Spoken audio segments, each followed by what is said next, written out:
नमस्कार, good evening साथियों।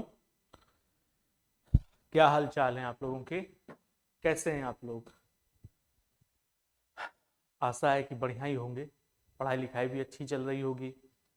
शादियों का सीजन है, शादियों में भी आया जाया जा रहा होगा और बढ़िया चल रहा होगा सब कुछ। परीक्षा, इस बढ़िया चलने में बस एक चीज को नहीं भूलना है, वो है परीक्षा।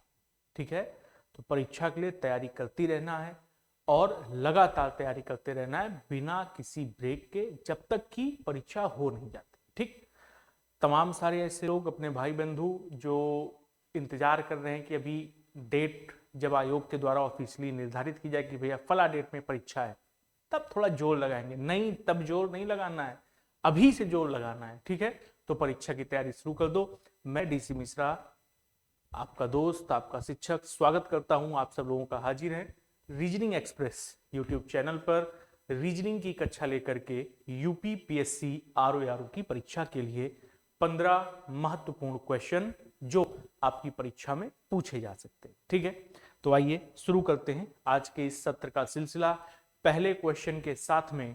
और ये रहा पहला क्वेश्चन आज के सत्र का हम सब लोगों के सामने। क्या कह रहा है भाई क्वेश्चन?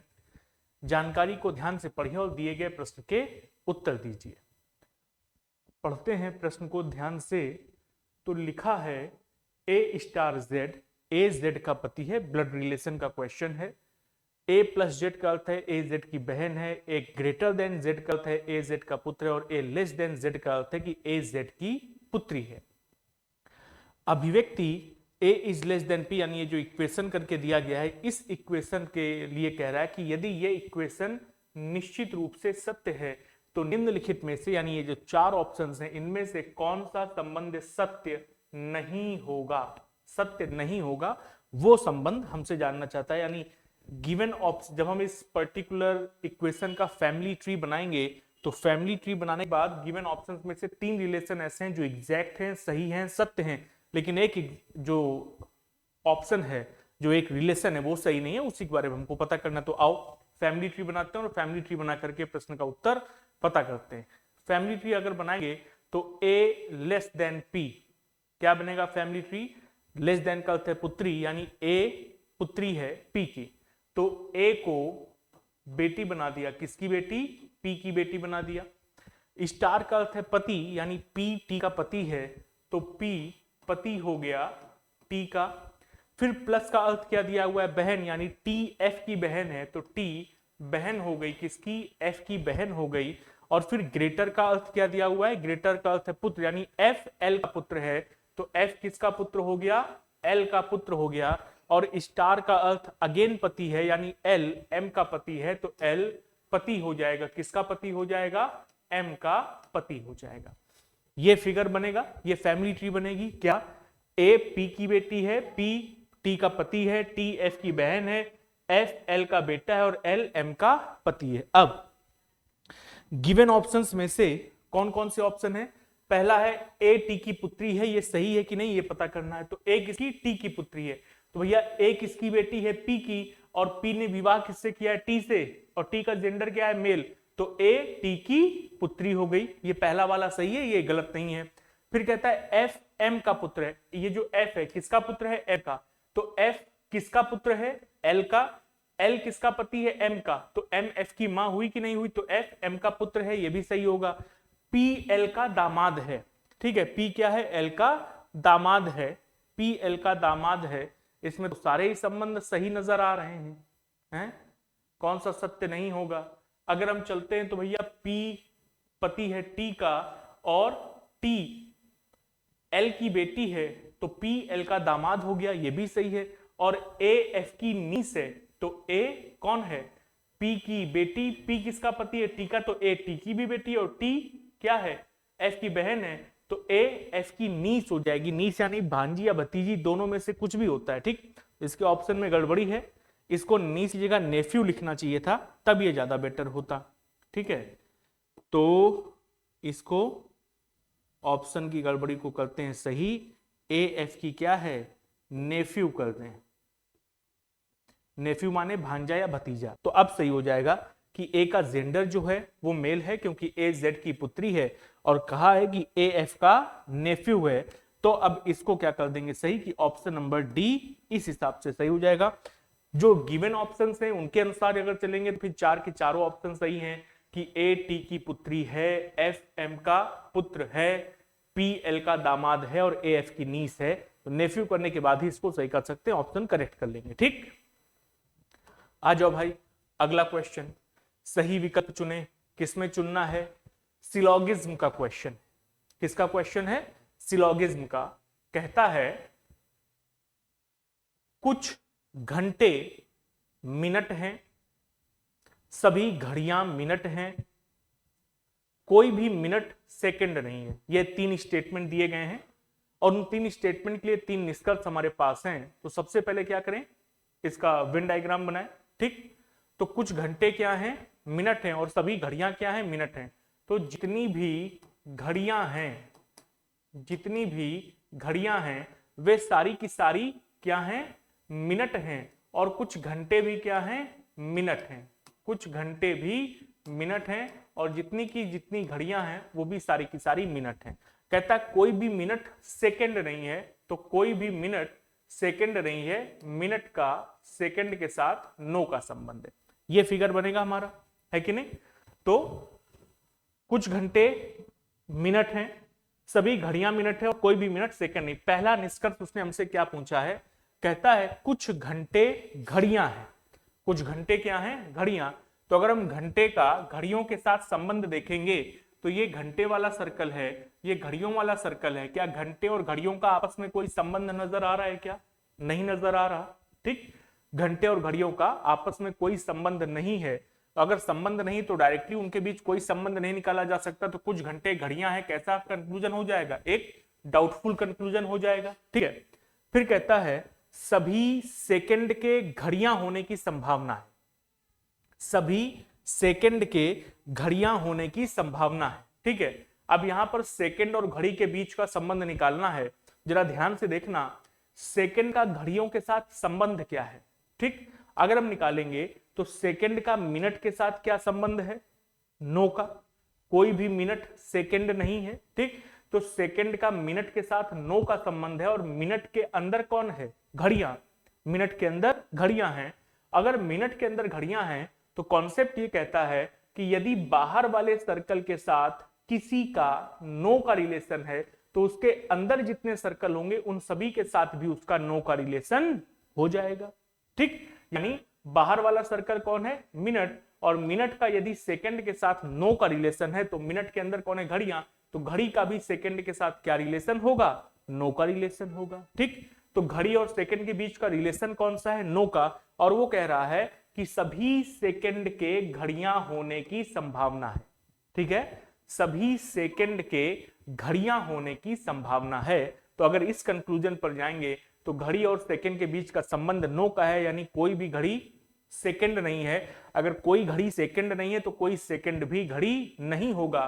तो सभी सेकंड के घड़ी होने की संभावना पूरी तरह से गलत हो जाएगी। ठीक, क्योंकि कोई भी घड़ी सेकंड नहीं है तो कोई सेकंड भी घड़ी नहीं होगी। और वो कह रहा है कि सभी सेकंड के घड़ियां होने की संभावना है, तो पूरी तरह से गलत हो गया। ठीक, फिर कहता है कोई घंटा घड़ियां नहीं है। ठीक है, तो अगेन घंटे का घड़ियों से क्या संबंध है? कोई डायरेक्ट रिलेशन नहीं है। तो ये भी कौन सा रिलेशन होगा? Doubtful relation. अब पहले और तीसरे में डाउट है और दूसरा वाला क्या है? पूरी तरह से गलत। ठीक, कंक्लूजन, अगर दो डाउट केस मिल जाएं सिलोगिज्म में तो उनके बीच आइदर की एक प्रबल संभावना हो जाती है, बशर्ते कि वो तीन शर्तें आइदर के लिए पूरी कर रहे हो। कौन कौन सी तीन शर्तें होती हैं? पहली शर्त यही है आइदर की, या तो की कंडीशन के लिए कि कम से कम दो कंक्लूजन डाउट केस में हो। तो यहां पर हमारे पास पहला और तीसरा कंक्लूजन किसमें है? डाउट केस में है। ठीक, अगली शर्त होती है कि सब्जेक्ट और प्रिडिकेट सेम होने चाहिए। दैट इज, ये घंटे को सब्जेक्ट और घड़ियों को प्रिडिकेट बोलते हैं। तो सब्जेक्ट और प्रिडिकेट दोनों कंक्लूजन्स के सेम होने चाहिए। तो घंटे और घड़ियां यहां पर भी बोल रहा है, घंटे और घड़ियां यहां पर भी बोल रहा है, यानी सब्जेक्ट प्रिडिकेट भी क्या है? सेम है। तीसरी शर्त होती है कि दोनों कंक्लूजन्स में से एक पॉजिटिव एक नेगेटिव होना चाहिए।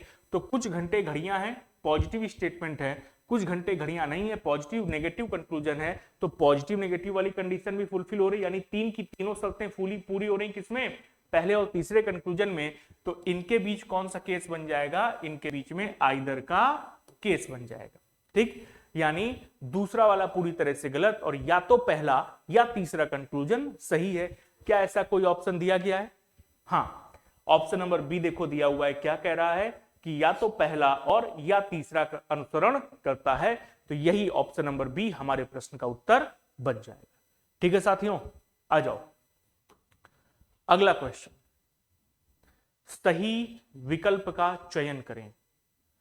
छेनी जैसे संबंधित है मूर्तिकार से, हेंगा किससे संबंधित होगा? Chisel is related to sculpture, then harrow is related to. क्या उत्तर आएगा बताओ, बताओ, मैं ऑप्शन देखता हूं आपके।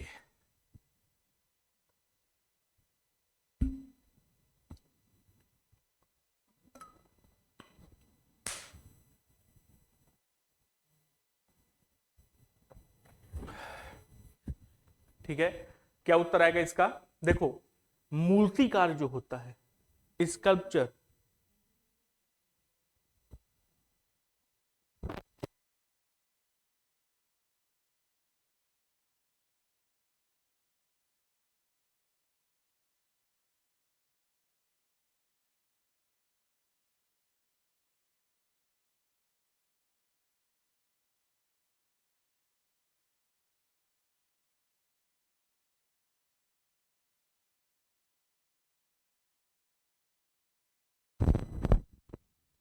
छेनी और मूर्तिकार का आपस में संबंध क्या होगा?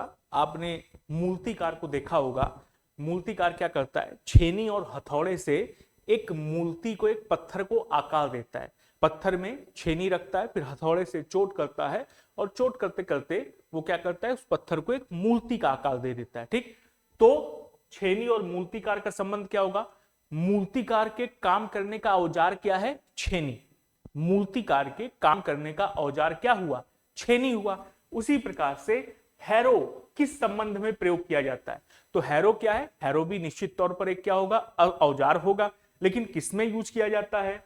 रक्षक में यूज किया जाता है, गार्ड में नहीं। राजमिस्त्री यूज करता है? नहीं। लोहार यूज करता है? नहीं। कौन यूज करता है? गार्डनर। ठीक है, जो गार्डनर होता है, माली होता है, वो बगीचे में इस हैरो का प्रयोग करता है। जो पेड़ पौधे होते हैं उनकी कटाई छटाई के लिए, उनको शेप देने के लिए हैरो का प्रयोग करता है कौन? माली, यानी कि गार्डनर। तो ऑप्शन नंबर डी इसका उत्तर हो जाएगा। ठीक, आ जाओ अगला क्वेश्चन। एक कछुआ भाई साहब हैं, 4 घंटे में 1 किलोमीटर चलते हैं। चलने के बाद प्रत्येक किलोमीटर के बाद 20 मिनट का विश्राम करते हैं। कछुआ हैं, विश्राम करेंगे ही करेंगे। बताओ कि 3.5 किलोमीटर की दूरी तय करने में उसे कितना समय घंटों में लगेगा? ठीक, कितनी दूरी तय करनी है? 3.5 किलोमीटर की। 4 घंटे में 1 किलोमीटर की दूरी तय करते हैं कछुआ जी, और हर किलोमीटर के बाद 20 मिनट का आराम करते हैं। तो 3.5 किलोमीटर की दूरी तय करने में उन्हें कितना समय लगेगा, ऐसा हमसे जानना चाहता है। ठीक, कैसे सॉल्व करेंगे? तो 3.5 किलोमीटर की दूरी, 1 किलोमीटर की दूरी 4 घंटे में तय होती है। ठीक है, 1 किलोमीटर की दूरी 4 घंटे में, तो 3 किलोमीटर की दूरी कितने घंटे में तय होगी? 12 किलोमीटर 12 घंटे में तय हो जाएगी, हाँ या ना? ठीक है, 12 घंटे में। ठीक भाई, 1 किलोमीटर दूरी 4 घंटे में, तो 3 किलोमीटर दूरी 12 घंटे में तय हो जाएगी। ठीक, अच्छा, आधा किलोमीटर की दूरी और बची। तो अगर 1 किलोमीटर में 2 घंटे लगते हैं, तो आधा किलोमीटर की दूरी तय करने में कितना समय लगेगा? 2 घंटे का समय लगेगा कि नहीं लगेगा? तो 2 घंटे और, यानी 3.5 किलोमीटर की दूरी तय करने में कितना समय लगेगा? 14 घंटे का समय लगेगा। लेकिन असल बात है कि प्रत्येक किलोमीटर के बाद 20 मिनट का आराम भी करते हैं। दैट इज कि ये पहला किलोमीटर चला, इसके बाद 20 मिनट का आराम, फिर अगला किलोमीटर चला, फिर 20 मिनट का आराम, फिर अगला किलोमीटर चला, फिर 20 मिनट का आराम, और फिर अगला 0.5 किलोमीटर और चल लिया। तो कुल मिलाकर के ये 20 मिनट 20 मिनट 20 मिनट करके कितना हो गया? 60 मिनट हो गया कि नहीं हो गया? ठीक, तो आराम का भी तो समय जोड़ा जाएगा कि नहीं जाएगा? कुल दूरी तय करने में आराम कितना किया, वो भी तो समय जोड़ा जाएगा। तो 14 घंटे का तो समय ये लग रहा है, ठीक है, और 1 घंटा यानी 60 मिनट का समय है, तो कुल मिलाकर के कितने का समय लगेगा? 15 घंटे में ये कछुआ 3.5 किलोमीटर की दूरी को तय कर लेगा। ठीक है, अगला क्वेश्चन क्या पूछा है? उपयुक्त कथन से निम्नलिखित में से कौन सा निष्कर्ष निकलता है? कथन और निष्कर्ष का क्वेश्चन है, आइए पढ़ा जाए। क्या कहता है क्वेश्चन? कथन है, मेरी सबसे पहली प्राथमिकता इस ऐतिहासिक शहर को सुंदर बनाना है। यदि X और Y शहर ऐसे हो सकते हैं तो हमारा शहर क्यों नहीं? Z शहर के नए निगम उपाध्यक्ष ने कहा।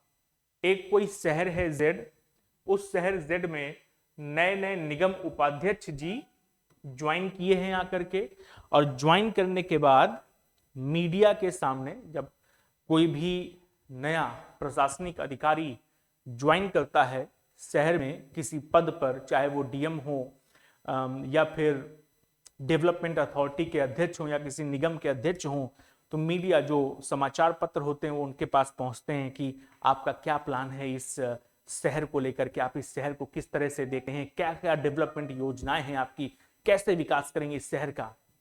तो जब वो लोग आते हैं नए नए तो बहुत बड़ी बड़ी बातें करते हैं, मैं ऐसा करूंगा, मैं वैसा करूंगा और शहर को इस तरह से डेवलप करूंगा, शहर भारत की नक्शे में एकदम छा जाएगा, मैं इस शहर की पुरानी छवि लौटा दूंगा, इस शहर में मैं इतना काम करूंगा।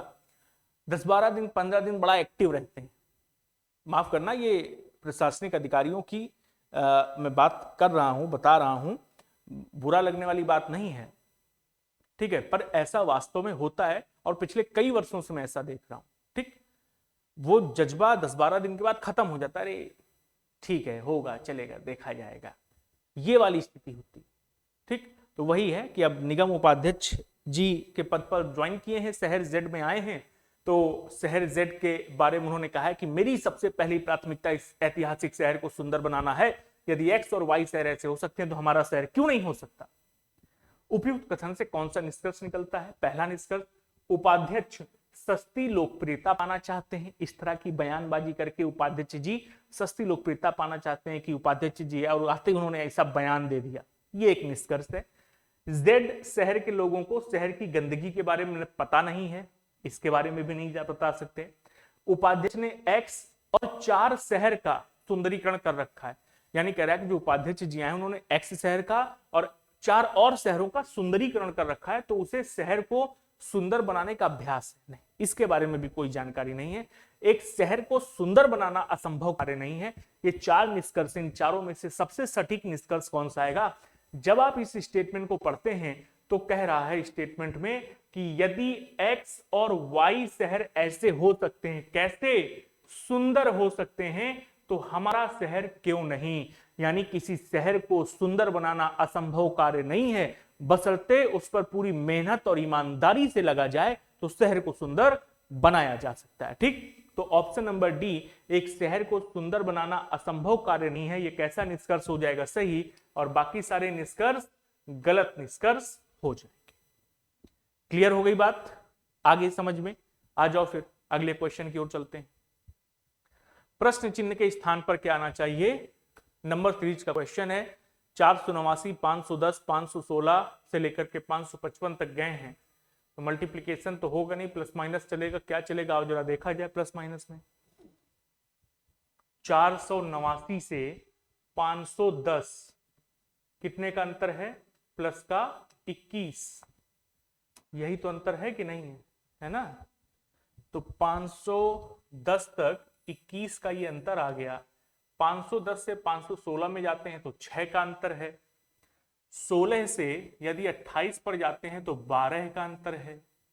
28 से 43 पर जाते हैं तो 15 का अंतर आ रहा है, और 43 से 55 पर जाते हैं तो 12 का अंतर आ रहा है। किस तरह का अंतर दिया है भाई? है 21, 6, 12, 15, 12। क्या कोई लॉजिक यहां से डिराइव हो रहा है? कोई लॉजिकल पैटर्न बन रहा है? 21, 6, 12, 15, 12 नहीं। हमें तो नहीं दिख रहा कि कोई लॉजिकल पैटर्न बने। ठीक, अगर हम मल्टीपल सीरीज यानी 2 सीरीज के आधार पर चलते हैं तो भी कोई पैटर्न नहीं बन रहा है, तो फिर क्या चलाएंगे इसमें? 21, 6, 12 और 3। आओ जरा देखो क्या चल रहा है। ये 21 जोड़ा गया है, पर कैसे जोड़ा गया है ये मुद्दा है। ठीक, 6 जोड़ा गया है तो कैसे जोड़ा गया है देखो। 489 जो संख्या लिखी गई है उस संख्या के सभी अंकों को यदि हम आपस में जोड़ दें, 8, 4, 12 और 9, 21, कितना आता है 21, वो 21 यहां जोड़ा गया है। सिमिलरली 5, 1, 0 के सभी अंकों को यदि हम आपस में जोड़ दें, 5 + 1 6 यहां जोड़ा गया है। सिमिलरली 5 + 1 6 + 6 12, कितना जोड़ा गया है? 12 जोड़ा गया है। यानी जो संख्या लिखी हुई है उसी संख्या के अंकों को आपस में जोड़ा और जितना आया उतना ही उस संख्या में दोबारा जोड़ दिया। यानी 516 में 12 जोड़ा तो कितना हो गया? 528। 8, 2, 10, 5, 15 जोड़ा तो 543। 5, 4, 9, 3 12 जोड़ा तो 555। तो अगली बार क्या करेंगे? +5 +5 और +5 करेंगे तो कितना हो गया? 15। तो कितना जोड़ोगे? प्लस का 15। 555 में 15 जोड़ोगे तो आ जाएगा 570। ठीक, तो प्रश्न का उत्तर ऑप्शन नंबर बी 570 इस प्रश्न का उत्तर बन जाएगा। ठीक है, अगला क्वेश्चन है, दी हुई आकृति में लुप्त संख्या का पता लगाएं। ठीक है, पता लगाते हैं भाई, ऐसी क्या बात है। 4, 5, 3, 2 0 है। ठीक, 7, 3, 4, 4 21, 6, 4, 4, 5 22। बड़ी संख्या को पकड़ें क्या? 21 कैसे आया? 22 कैसे आया? 7, 3, 10, 4 14, 4 18, 6, 4 10, 4 14, 5 19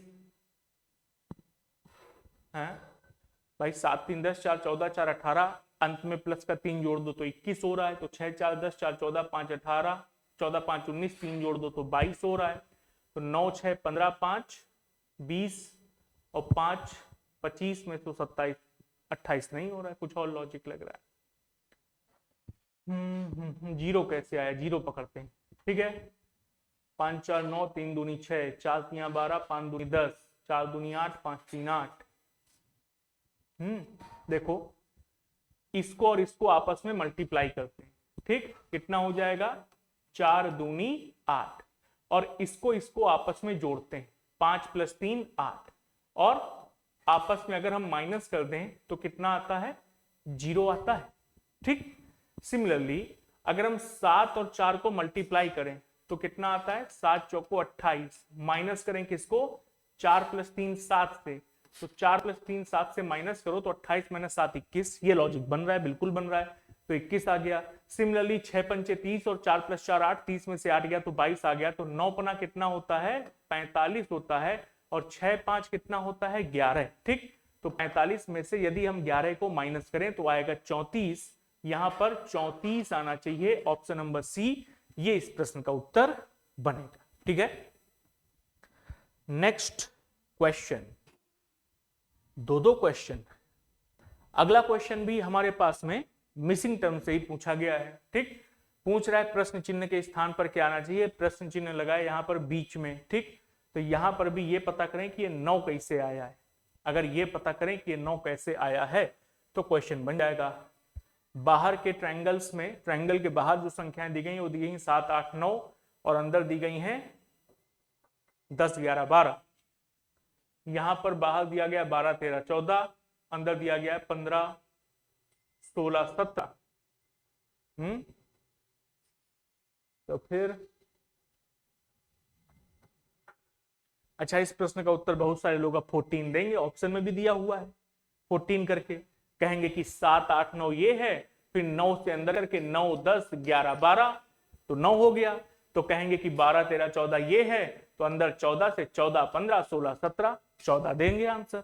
ठीक, ये तो लॉजिक नहीं हुआ भाई साहब, हैं कुछ और चल रहा है। आओ देखें, बाहर की संख्याओं को देखें और फिर अंदर की संख्याओं को देखें, फिर 9 कैसे आया ये पकड़ें। 8 7 और 9, 8 7 कितना होता है? 15। 15 में यदि 9 जोड़ दें तो 24। और अगर अंदर की संख्याओं को जोड़ें तो भैया ये आया था 24, अंदर की संख्याओं को जोड़ें तो 10, 10 20, 10 30 और ये 3 हो गया 33, माइनस का करो 33, तो 33 में से अगर 24 को घटा दें तो कितना आता है, 9 आता है। यानी बाहर की संख्याओं को आपस में जोड़ें फिर अंदर की संख्याओं को आपस में जोड़ें, दोनों को करें माइनस तो अंदर की संख्या मिलती है। सिमिलरली 13 12 होता है 25, 25 और 14 कितना होता है 39, ठीक है। तो ये आया हमारे पास में 39। अंदर की संख्याएं 16 और 15 31, 10 41 और 7 48, माइनस कर दें तो कितना आ जाएगा, ये भी 9 ही आएगा भैया, ठीक है। कितना आएगा 9। Option number C 9 is right answer of this question. वो 14 15 वाले खेल में पर पहुंच जाना वरना गड़बड़ हो जाएगी, ठीक है, क्योंकि लॉजिक डिराइव करने से ये 9 आंसर आ रहा है। वहां पे कोई लॉजिक नहीं बन रहा, वो तो ऐसे ही गिनती जैसी चल रही 14 15 16 17। आओ अगला क्वेश्चन, इसका उत्तर बताओ जरा क्या आएगा। वेन डायग्राम का क्वेश्चन तोता, नर तथा खरगोश के संबंधों को प्रदर्शित करती है।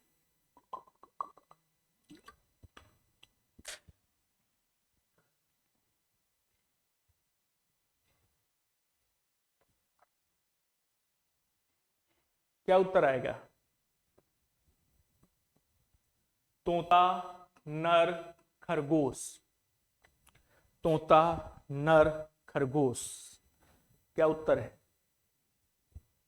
आओ देखो, अगर तोता, नर और खरगोश का संबंध निकालेंगे तो दुनिया में हर व्यक्ति या हर चीज जो लिविंग है वो स्त्री और पुरुष के संदर्भ में है, ठीक है, स्त्रीलिंग पुल्लिंग के संदर्भ में है, ठीक है। तो यहां पर भी तोता, नर और खरगोश, नर का मतलब मेल हो गया, मेल फीमेल के संदर्भ में। तो खरगोश जो होते हैं, कुछ खरगोश नर होंगे, खरगोश में से सारे खरगोश तो नर नहीं होंगे, कुछ मादा होंगे, ठीक है। तो खरगोश में से कुछ कुछ खरगोश नर होते हैं और तोता में से भी कुछ तोता क्या होंगे, नर होंगे। तोता में से भी कुछ तोता नर होंगे, है कि नहीं। तो खरगोश में से कुछ खरगोश नर होते हैं, तोता में से कुछ तोता नर होते हैं, बाकी मैना होंगी और तोता खरगोश का आपस में कोई संबंध होगा नहीं। तो ऑप्शन नंबर बी इसका उत्तर हो जाएगा। बीच में कहां रखेंगे, नर को यानी मेल को, फिर एक तरफ किधर रखेंगे हम लोग, पैरट यानी तोता, और एक तरफ किसको रखेंगे, रैबिट यानी कि खरगोश। ऑप्शन नंबर बी इसका उत्तर। अगला क्वेश्चन है कथन और तर्क का क्वेश्चन है। क्या कह रहे हैं भैया कथन और तर्क के इस क्वेश्चन में, क्या भारतीय क्रिकेट टीम के सभी वरिष्ठ सदस्यों को ऊर्जस्वी, पहले में लगा यशस्वी लिखा है कि सभी वरिष्ठ सदस्यों को यशस्वी से बदल देना चाहिए। क्या भारतीय क्रिकेट टीम के सभी वरिष्ठ सदस्यों को ऊर्जस्वी युवा खिलाड़ियों द्वारा प्रतिस्थापन किया जाना चाहिए, ठीक, जिसको लेकर के मांग उठती रहती है समय समय पे क्रिकेट के क्षेत्र में। कह रहा है स्टेटमेंट में कि क्या भारतीय क्रिकेट टीम के सभी वरिष्ठ खिलाड़ियों का, वरिष्ठ सदस्यों को, जो पुराने हो चुके हैं, वरिष्ठ सदस्य हैं, उम्र हो चुकी है जिनकी, ऐसे सभी सदस्यों को ऊर्जस्वी, ऐसे युवा जो ऊर्जावान हैं, नए हैं, बेहतरीन हैं, ऐसे ऊर्जस्वी खिलाड़ियों द्वारा प्रतिस्थापन यानी कि उनको बदल देना चाहिए, उनके स्थान पर, उन वरिष्ठ सदस्यों के स्थान पर इन ऊर्जस्वी युवा खिलाड़ियों को लाना चाहिए, ऐसा कथन में कहा गया है। अगर ऐसा कथन में कहा गया तो पहला तर्क क्या कहता है, कहता है नहीं, हमें ऐसा नहीं करना चाहिए। आगामी विश्व कप में श्रेष्ठ प्रदर्शन हेतु वरिष्ठ खिलाड़ियों के अनुभव की आवश्यकता होगी। पहले वाले भाई साहब ने कहा है कि नहीं, हमको ऐसा नहीं करना चाहिए। क्यों नहीं करना चाहिए, आगामी विश्व कप में श्रेष्ठ प्रदर्शन करने हेतु हमें वरिष्ठ खिलाड़ियों के अनुभव की आवश्यकता होगी। देखो, अनुभव हर जगह काम आता है, ठीक है, चाहे कहीं पर भी हो, किसी भी फील्ड पर हो, अनुभव का अपना अलग जरूरत होती है, अनुभव की अपनी अलग आवश्यकता होती है। आप ऊर्जा को अनुभव से बदल नहीं सकते, और यह भी तय है कि अनुभव को ऊर्जा से भी बदला नहीं जा सकता, ठीक। तो अनुभव का अपना अलग आवश्यकता होती है, ऊर्जा की अपनी अलग आवश्यकता होती है। किसी भी कार्य को, जो एक टीम वर्क है, उस कार्य को करने के लिए हमको वरिष्ठ सदस्यों यानी अनुभव और नई ऊर्जा दोनों का बेहतरीन संगम करना चाहिए, बेहतरीन तालमेल होना चाहिए, तभी एक टीम के रूप में आप सफलता को पा सकते हैं। ठीक, तो पहले वाले भाई साहब ने जो कहा है कि विश्व कप में श्रेष्ठ प्रदर्शन हेतु वरिष्ठ खिलाड़ियों के अनुभव की आवश्यकता होगी, तो गलत नहीं कहा है, ठीक ही कहा है, बिल्कुल उचित बात है। दूसरा वाला भी पढ़ते हैं पहले। कहता है हाँ, आगामी विश्व कप क्रिकेट में अन्य टीमों का सामना करने के लिए युवा खिलाड़ियों को तैयार करने के लिए उन्हें टीम में लाया जाना चाहिए। सेकंड वाले भाई साहब ने भी बात नहीं की, गलत। उनका भी कहना है कि वरिष्ठ सदस्यों को प्रतिस्थापन किया जाना चाहिए। बस उन्होंने कहा कि हाँ, किया जाना चाहिए। क्यों किया जाना चाहिए? क्योंकि हम आज से जब युवा खिलाड़ियों को तैयार करेंगे तभी तो वो बेहतर हो पाएंगे, वरना तो ऐसे हम कभी युवा खिलाड़ियों को टीम के अंदर लाएंगे ही नहीं। और अगर युवा खिलाड़ियों को कभी टीम के अंदर लाएंगे नहीं तो वो अनुभवी हो कैसे पाएंगे? ये कुछ कुछ वैसे ही है कि आप कहीं नौकरी मांगने जाते हैं तो नौकरी वाला कहता है कि अनुभव है, कुछ एक्सपीरियंस है, आप कहते हैं नहीं, तो कहता पहले एक्सपीरियंस लेकर के आओ। अरे एक्सपीरियंस तो तभी होगा ना जब तुम नौकरी दोगे सामने वाले को।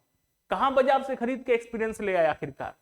ठीक, वो वाली स्थिति बन जाती है। ठीक है, तो सेकंड वाले भाई साहब ने भी बात गलत नहीं की है। उनके अनुसार वो युवा खिलाड़ियों को आने वाले समय के लिए, आने वाले विश्व कप के लिए तैयार करना चाहते हैं, इसलिए उनको टीम में मौका देना चाहते हैं।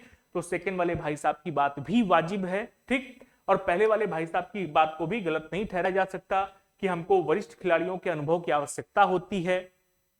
ठीक है, उनके अनुभव के बिना भी टीमें बिखर जाती हैं। जब घर का कोई बड़ा सदस्य नहीं होता है ना, तो घर क्या होता है? बिखर जाता है, टूट जाता है। तो घर का जो बड़ा सदस्य होता है ना, वो उस घर को बांधे रखता है।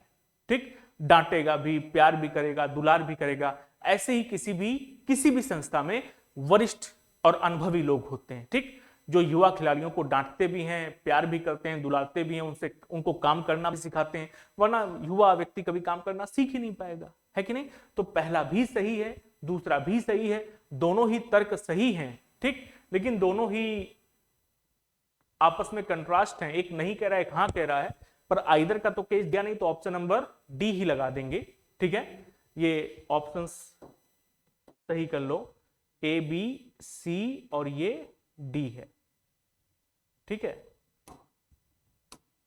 तो ऑप्शन नंबर डी, तर्क 1 और तर्क 2 दोनों ही ठोस है। ठीक है, अगला क्वेश्चन, दिए गए आंकड़े में त्रिकोण और वर्गों की संख्या ज्ञात कीजिए। ट्रायंगल्स भी काउंट करने हैं और वर्ग भी काउंट करने हैं, तो जरा काउंट करके बताइए। आपके पास 40 सेकंड का समय है, फिर मैं बताता हूं काउंट करके आपको।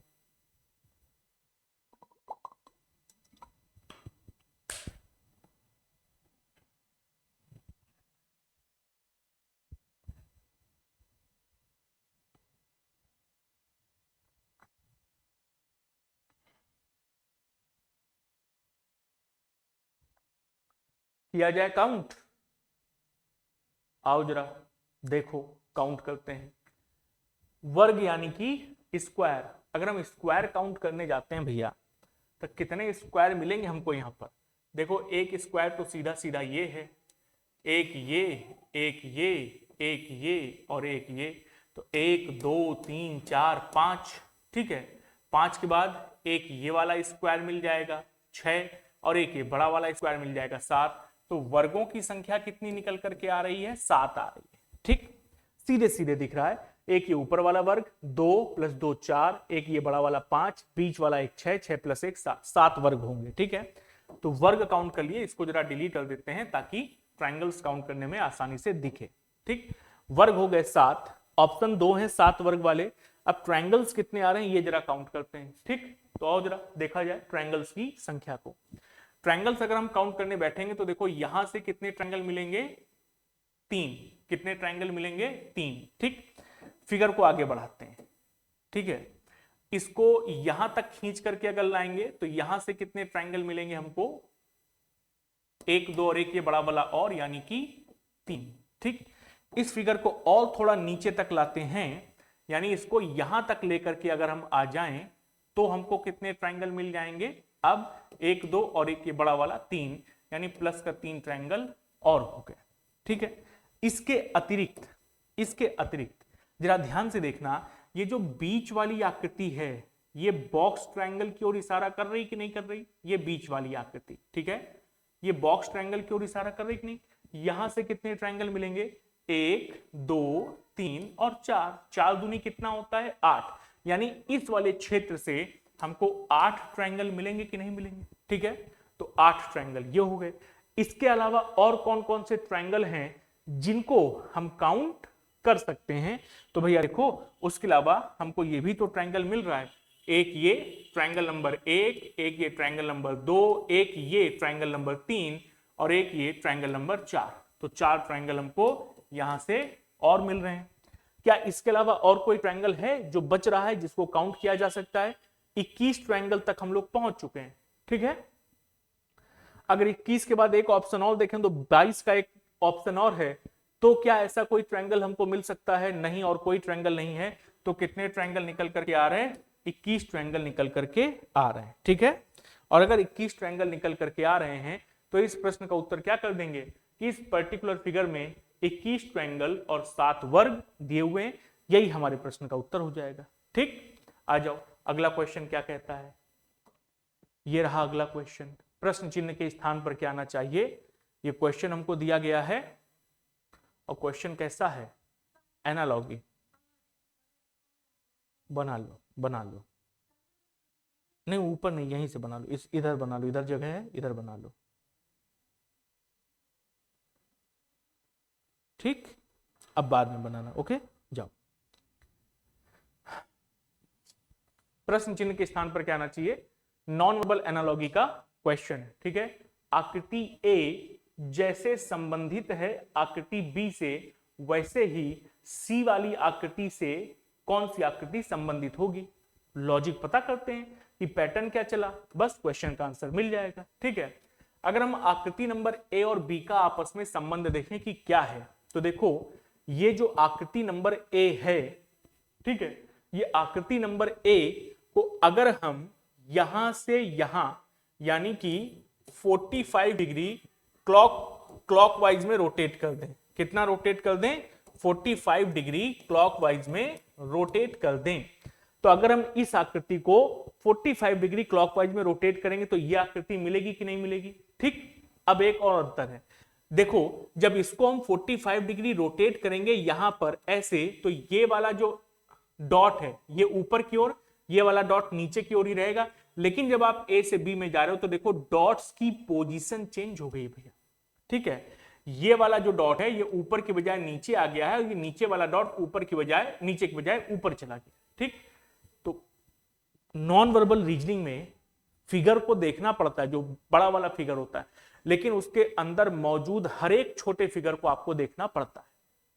ठीक, तो ये समझ में आ गया कि 45 डिग्री का रोटेशन है, ये ऊपर वाला डॉट नीचे, नीचे वाला डॉट ऊपर हो जाएगा। अब अगर हम सी वाले फिगर से डी पर चलेंगे तो ये जो फिगर है इसको भी 45 डिग्री रोटेट कर दें, है कि नहीं। अगर इसको हम 45 डिग्री रोटेट करेंगे तो रोटेट होने वाली स्थिति में ये जो शेडेड वाला एरिया है, ये वाला एरिया, ये आधा इधर और आधा इधर आ जाएगा कि नहीं आ जाएगा। ऐसा कहां दिख रहा है? ना तो ए में है, ना बी में है, ना सी में है, डी में ऐसा दिख रहा है कि ये 45 डिग्री रोटेट होकर के शेडेड एरिया बीच में इधर आ जाएगा और डॉट की पोजीशन नीचे से ऊपर पहुंच गई, ऊपर से नीचे, बिल्कुल सही, बहुत बढ़िया। ठीक, तो ऑप्शन नंबर डी ये हमारे प्रश्न का उत्तर बन जाएगा भाई साहब। अगला क्वेश्चन, 4 में से 3 किसी न किसी प्रकार से समान है, अतः उनका एक समूह बनता है, कौन उस समूह में नहीं आता है? जानना चाहता है भैया, उत्तर बताओ क्या आएगा। सिक्का, रुपया, साड़ी, वस्त्र, गुलाब, पुष्प, नगर, राज्य, इनमें से कौन सा अलग है? विच इज डिफरेंट, कौन सा अलग है? तो सिक्का एक प्रकार का रुपया होता है, सिक्का एक प्रकार का रुपया होता है, वैसे ही जैसे ही साड़ी एक प्रकार का वस्त्र होती है, गुलाब एक प्रकार का पुष्प होता है, तो क्या नगर एक प्रकार का राज्य होता है क्या? नहीं, नगर नगर होता है, राज्य राज्य होता है, हाँ या ना। नगर किसी राज्य की राजधानी हो सकता है। ठीक, जैसे रुपया में नोट होते हैं, सिक्के होते हैं, होते कि नहीं होते हैं, तो रुपया दो प्रकार से हो गया। ऐसे ही सिक्का क्या है, रुपए का एक प्रकार है। साड़ी क्या है, वस्त्र का एक प्रकार है। तमाम प्रकार के वस्त्र होते हैं, साड़ी उनमें से एक प्रकार है वस्त्र का।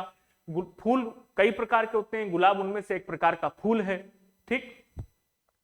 नगर, अब नगर जैसे लखनऊ है, जैसे कानपुर है, तो नगर लखनऊ या कानपुर को उत्तर प्रदेश का दर्जा थोड़ी दे देंगे कि हाँ ये राज्य है। ठीक। तो नगर और राज्य यही क्या हो जाएगा, अलग हो जाएगा। ठीक है। तो option number A B C D में से डी वाला अलग है, नगर और राज्य एक दूसरे से अलग हो जाएंगे। ठीक। अगला क्वेश्चन कहता है कि एक सटीक घड़ी, सटीक मतलब सही घड़ी, 8 बजे सुबह का समय दिखाती है। जब घड़ी दोपहर के 2 बजे का समय दिखाती है तो घंटे की सुई कितनी डिग्री कोण घूमेगी। आसान सा क्वेश्चन है। प्रश्न के अनुसार ये हमारे पास एक घड़ी है, सुबह 8 बजे एग्जैक्ट का समय एक घड़ी दिखाती है। जब ये घड़ी कितने घंटे, 2 बजे का समय दिखाती है। दोपहर के कितने बजे का, 2 बजे का समय दिखाएगी। जब ये घड़ी दोपहर के 2 बजे का समय दिखाएगी तो ये कितने डिग्री घूम चुकी होगी, कितने डिग्री घूम चुकी होगी, ये जानना चाहता है। 2 और 8 जस्ट एक दूसरे के अपोजिट होते हैं। घड़ी में 2 और 8 एक दूसरे के जस्ट अपोजिट होते हैं। अपोजिट है यानी 180 डिग्री का कोण दिखाएगी। ठीक। तो ऑप्शन नंबर बी 180 डिग्री। दूसरा तरीका, घड़ी में प्रत्येक घंटे में बनने वाला कोण कितने डिग्री का होता है, 30 डिग्री का। ठीक है। किसी भी घड़ी में प्रत्येक घंटे बनने वाला कोण कितने डिग्री का होता है, 30 डिग्री का। ठीक। यानी 8 से 9 30 डिग्री का एंगल, 10 30 डिग्री का, 9 से 10 में, 10 से 11 में 30 डिग्री का, 11 से 12 में 30 डिग्री का, फिर 1 से 2 में 30 डिग्री का, ऐसे बनता है। ठीक। तो भैया इस आधार पर अगर 8 से 2 पर चल रहे तो 8 से 12 4 घंटे और 12 से 2 6 घंटे। एक घंटे में अगर 30 डिग्री का कोण बनता है तो 6 घंटे चली ना घंटे की सुई, तो 6 घंटे में 30 × 6 180 डिग्री का कोण बन जाएगा। ऑप्शन नंबर बी हो जाएगा। ठीक है। आओ अगला क्वेश्चन। यदि वर्ष 1997 में 14 फरवरी को मंगलवार है तो वर्ष 1999 में 14 फरवरी को कौन सा दिन होगा। ठीक। ये क्वेश्चन उन्होंने हमसे पूछा है। तो आसान सा क्वेश्चन लग रहा है क्योंकि डेट और मंथ सेम है। 14 फरवरी ये भी है, 14 फरवरी ये भी है। 97 से 1999 पर जाना है। ठीक। तो 1997 से 1999 तक कितने वर्ष हो गए, 2 साल हो गए कि नहीं हो गए। अब 2 साल के आधार पे आगे बढ़ना है। 2 साल में कितने विषम दिन मिलेंगे भैया, 2 साल में 2 विषम दिन तो मिलेंगे ही मिलेंगे। प्लस क्या कोई लीप ईयर है, 97 से 98, 98 से 99, लीप ईयर कोई है नहीं, तो लीप ईयर का एक्स्ट्रा डे 0। प्लस डेट और मंथ सेम है तो वहां कहीं जाना नहीं। तो विषम दिनों की संख्या क्या हो गई, केवल और केवल 2। तो मंगलवार से 2 दिन आगे, बुधवार गुरुवार। तो इस प्रश्न का उत्तर क्या आ जाएगा, थर्सडे आ जाएगा। Option number A, this is right answer of this question. ठीक है। चलो अगला क्वेश्चन, नहीं अंतिम क्वेश्चन था। 15 क्वेश्चन करते हैं हम लोग प्रतिदिन मंडे टू फ्राइडे इस क्लास में, और ये था 15वां क्वेश्चन हम लोगों के सत्र का। रीजनिंग एक्सप्रेस पर मंडे टू फ्राइडे शाम 7:30 बजे रीजनिंग एक्सप्रेस स्टेशन से ये ट्रेन स्टार्ट होती है और 15 स्टेशन यानी 15 क्वेश्चन को पार करते हुए आगे बढ़ती है। ठीक। तो जितने भी यात्री इस ट्रेन में बैठे थे आप सबका बहुत बहुत धन्यवाद। ठीक। आज का सत्र यही था। उम्मीद करते हैं कि सारे के सारे क्वेश्चंस, जो 15 क्वेश्चंस हम लोगों ने किए, मैंने उन क्वेश्चंस के कॉन्सेप्ट और ट्रिक्स के साथ आपको वो क्वेश्चन समझाए, उनके आंसर्स बताए। उम्मीद करता हूं कि सारे के सारे क्वेश्चन और उनके आंसर्स आपको समझ में आ गए होंगे। ऐसा कोई क्वेश्चन आपको अगली बार मिलेगा तो निश्चित तौर पर आप उसके उत्तर को हल कर पाएंगे, उस प्रश्न को हल कर पाएंगे, यदि आज नहीं कर पाए होंगे तो। ठीक। तो आज के इस सत्र को फिर यहीं पर समाप्त करते हैं। ये रीजनिंग एक्सप्रेस की ऑफिशियल ऐप है जिसको आप डाउनलोड कर सकते हैं प्ले स्टोर या ऐप स्टोर से। इसका डाउनलोड का लिंक क्लास के डिस्क्रिप्शन में भी दिया हुआ है, जहां से आप इसको डाउनलोड कर सकते हैं। ठीक। डाउनलोड करके जब आप लॉगिन करेंगे तो लॉगिन करने के बाद आपको एक बैच दिखेगा, उस बैच को क्लिक करेंगे तो उसमें एक क्लास अल्फाबेटिकल सीरीज की फ्री है जिसको आप पढ़ सकते हैं, और पढ़ करके अपने अल्फाबेटिकल सीरीज की प्लेस वैल्यूज वाला जो कॉन्सेप्ट है, जो टॉपिक है, उसको मजबूत कर सकते हैं। ठीक, साथ ही साथ यदि आप हमसे जुड़ना चाहते हैं टेलीग्राम चैनल पर, तो इस लिंक पर क्लिक कर सकते हैं या इस क्यूआर कोड को स्कैन कर सकते हैं, या इसका ज्वाइनिंग लिंक भी क्लास के डिस्क्रिप्शन में दिया हुआ है, जिस पर क्लिक करके आप ज्वाइन कर सकते हैं इस टेलीग्राम चैनल रीजनिंग एक्सप्रेस को। ठीक, ज्वाइन करने के बाद आपको यहाँ पर क्लास का लिंक और क्लास का शेड्यूल मिलेगा। साथ ही साथ आप अपने डाउट्स को भी हमसे शेयर कर सकते हैं। ठीक है, इसके अतिरिक्त यदि ये क्लास आपको अच्छी लगी हो तो इस क्लास को लाइक करना और कमेंट करना मत भूलना कि ये क्लास आपको कैसी लगी। यदि पहली बार चैनल पर आए हो, चैनल को सब्सक्राइब नहीं किया है और चाहते हो कि कर लें, तो ये आपकी इच्छा पर डिपेंड करता है। इस चैनल रीजनिंग एक्सप्रेस को सब्सक्राइब कर लें, और यदि कहीं पर भी शेयर कर सकते हैं इस क्लास को अपनी इच्छा अनुसार, अपने दिल के कहे के अनुसार, कहीं पर भी यदि शेयर कर सकते हैं तो बिल्कुल शेयर करें। उसके लिए धन्यवाद आपको, यदि आप शेयर करते हैं तो। ठीक, नहीं करते हैं तो भी धन्यवाद। ठीक, तो यदि शेयर कर सकते हैं तो शेयर जरूर करें, यानी कुल मिलाकर के लाइक, शेयर, कमेंट और सब्सक्राइब करना ना भूलें। आज के इस सत्र को यहीं पर करते हैं समाप्त। अपना अपना ख्याल रखिएगा, पढ़ाई लिखाई करते रहिएगा, माँ बाप से ऊंची आवाज में बात मत करिएगा, उनको सम्मान दीजिएगा हमेशा और उनका ख्याल रखिएगा। आज के सत्र को यहीं पर करेंगे समाप्त, अगले सत्र में करेंगे मुलाकात। तब तक के लिए धन्यवाद। सब खुश रहो, मस्त रहो भैया।